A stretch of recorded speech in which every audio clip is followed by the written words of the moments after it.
I go to a lot of immigration interviews with my clients, and understandably, they're always very nervous because one, of course, it's a big deal, and two, most of them haven't done these types of interviews before. Here are some tips that I have for these interviews. Tip number 1, try not to be so nervous.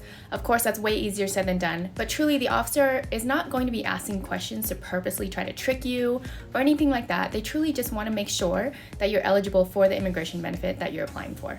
Tip 2, make sure you bring all of the documents that are going to be required for your case. If you don't, it could delay the decision of your case. And in cases where it's like a marriage green card application and the couple is getting interviewed, if the couple does not bring any documentation to prove that it's a real marriage, then the officer could separate the couple and question them separately. Tip 3, of course, make sure you answer all of the questions that the officer asks truthfully.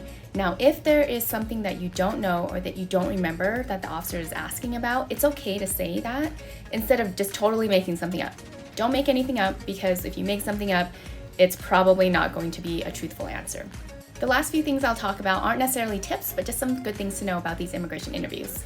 The interviews generally don't start on time. However, still show up for your interview by the scheduled time, but just know that most likely the officer is going to be a little bit late in calling you back, so it's kind of like being at a doctor's offices.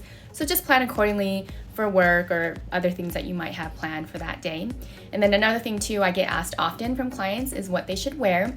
So I just tell clients, look presentable and it should be fine.